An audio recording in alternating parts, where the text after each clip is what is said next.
Graduates, you may now move your tassel to the other side of your hat, signifying you have graduated.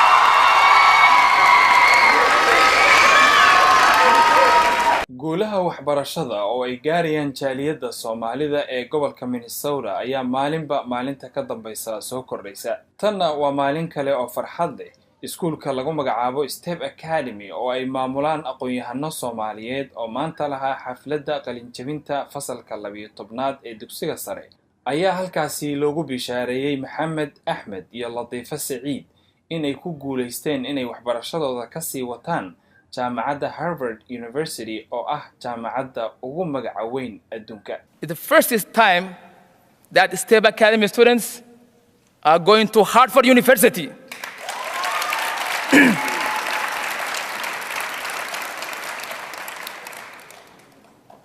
The education from teachers, I think what put them to go to Harvard. And this first year, not only that, with full scholarship.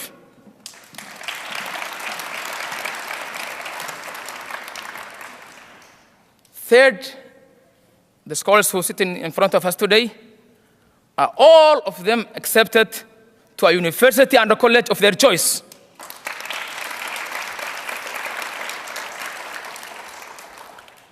All this makes Step Academy a wonderful place to learn. We're very proud of you, all of you, your parents, and also faculty for Step Academy.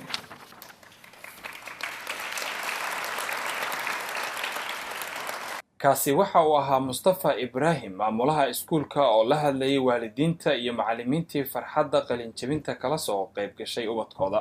Iskuulka oo maanta ay ka qalinjabiyeen 36 arday oo Step Academy ka soo bilaabay fasalka 6aad ayaa dhammaantood helay waxbarasho jaamacado kala duwan oo ay ugu badnaayeen kuwa helay jaamacadda gobolka Minnesota ee University of Minnesota. Axmed Tayyib oo kamida waalidiinta iyo shaqaalaha iskuulka oo isaguna la hadlayay waalidiintii iyo dadkii ka soo qayb galay xafladda ayaa arinta ka dawaajiyay waxa uu yiri waxa maqraatu ardadii sigis career ka bilowday ee maanta 12aad dhamaysay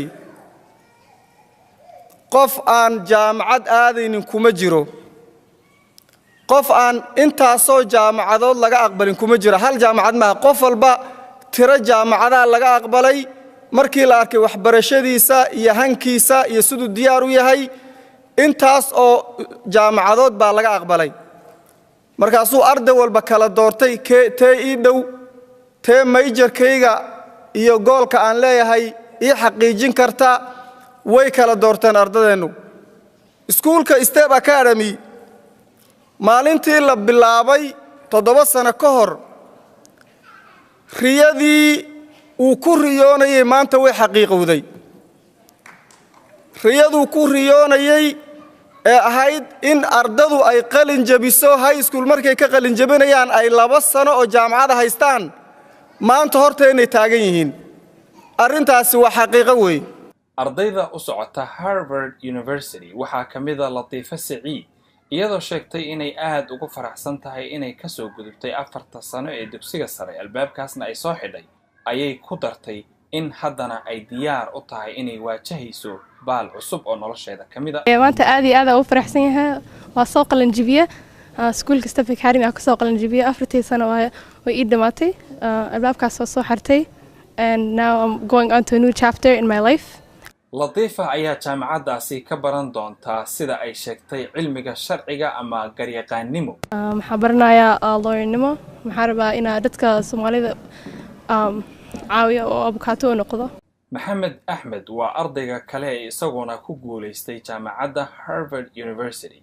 Isaga oo ka hadlay guushan lagu wada faraxsan yahay ee uu gaaray ayuu sheegay in ay soo garab qabteen labadiisa waalid.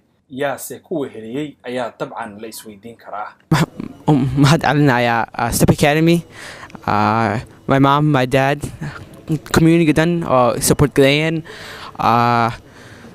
dugsigeygii umtusam dad badan walahi ana mahad celiyo Dr. Mustafa Ibrahim ayaa sheegay in Step Academy uu furay baal cusub isla markaana ay iyagu yihiin iskuulkii ugu horeeyay ee guushan soo hooyiyey.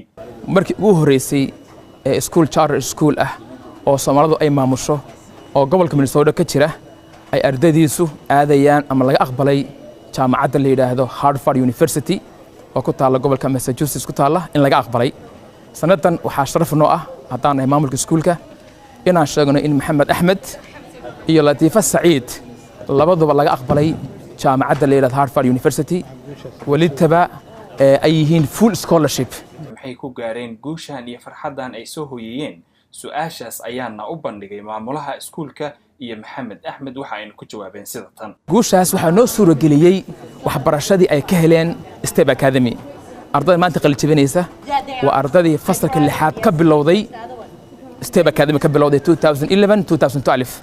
marka waxaan isleeyahay asal maamul waxbarashadii iyo kaalmadii iyo wax alle wixii ay ka heleen Step Academy ayaa u suurageliyey ardadaas inay gaadhaan maanta meesha ay joogaan. First, Allah subhanahu wa ta'ala fiktigan isiye Step Academy geeye hooyo abu marka guriga maada oo schoolka maada ayaga caawiyeen community-dan oo umtisam dugsi meesha dugsi ka aado ayaga caawiyeen just marka qof kastan everyone together soo noqono victigan ahlna. inta badan waxaa laga waramaa dhalinyaro Soomaaliya oo ka buuxa xabsiyada dalkan kuwaas oo gala dambiyo kala duwan.